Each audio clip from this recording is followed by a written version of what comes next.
Good evening, this is Paul, and this is not my usual spot. The spot I'm in right now is actually a place called Sorry, outside of Portofino in Italy. And we are my wife and I are 8 days into our driving trip, our driving tour of Italy. We left from the UK through the tunnel. We drove down to Strasbourg and stayed overnight in Strasbourg. We drove through Switzerland and through the Swiss Alps. Then all the way down to Lake Como. We stayed overnight in Lake Como. From Lake Como we went to Lake Garda and stayed overnight in Lake Garda, and then from Lake Garda we went to Venice. We dropped the car and we spent 2 nights in Venice, and then we left Venice and we drove south all the way to Florence, and we stayed in Florence for 2 nights.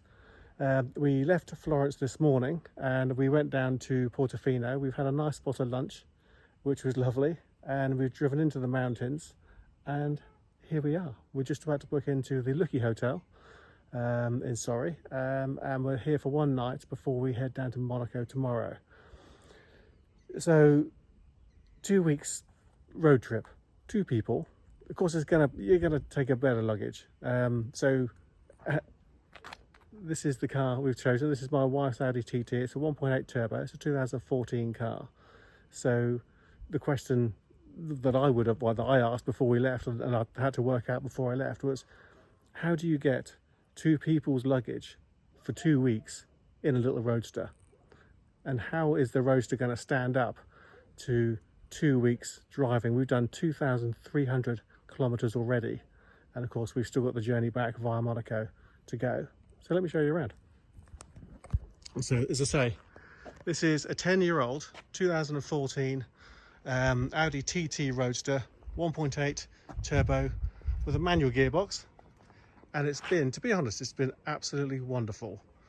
You look at it and it's a tiny car and you think, well, how the hell can you make that work for 2 of you and all your luggage, and have enough shoes and flip-flops and shirts and dresses and jeans or trousers or what have you? Well, actually, if you pack really carefully, you can do really, really well. I'm going to show you in a second. And a car, so how practical is it to think that you can drive a 10-year-old car that distance and think to yourself, is it going to make it? Well, this car is now 10 years old. It started off with 62,000 miles when we left. We've looked after it really, really well. So service history is really important. Looking after your car, maintaining your car is really, really important. But before we left, I had a bit of a lip on the discs. So I had the discs and pads replaced all round. So it's running new discs and pads all round. So that was a good point for me, because if you look at the surroundings, you can see this is just one area that we've been, and we've been through the Swiss Alps. We've been up and down a lot of hills. There's a lot of braking, so there's a fairly big demand on the brakes. You can see there's a reasonable drop here. That's quite a long way down. So we've been using the brakes pretty well. But what I would say to you is 10 years old, 62,000 miles, whatever you drive, whatever you're going to drive, if you look after it, there's no reason to say it's not going to make it. So if I just come to the inside of the car, I'm going to press the boot release. I'm going to show you that, of course, the cockpit, it is just a 2-seater. There are only 2 seats, but we have the medicine cupboard in the back here, and you can't see how deep it is, but there's lots and lots of space in there, which you wouldn't expect. So we've got first aid kits in there, we've got all manner of bits and pieces. We have a boot which is surprisingly large.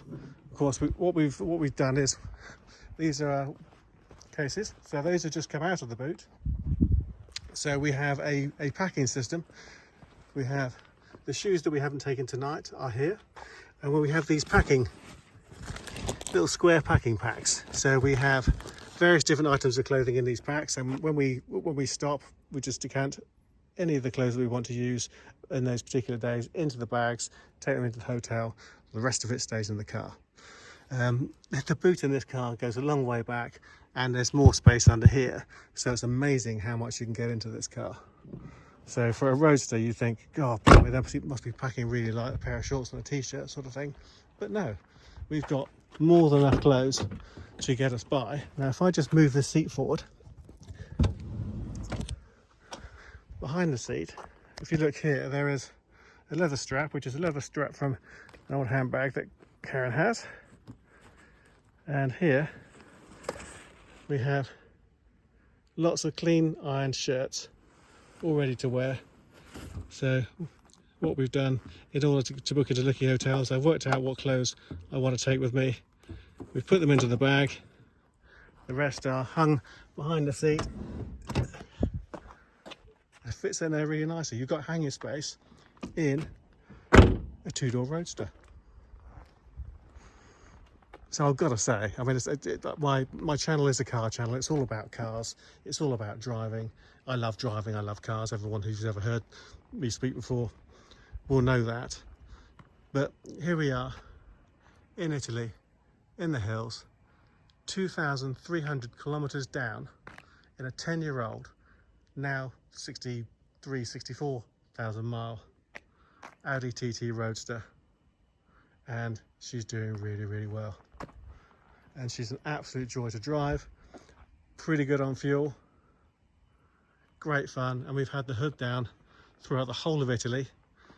We had the hood down a little bit in France.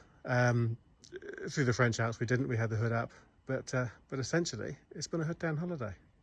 So just thought I'd share that with you, taking a few photos as we go, but this is now we've got 5-6 days left to go, so probably same again mileage almost, and then we're back in the UK. Thank you for watching. Take care. Bye bye.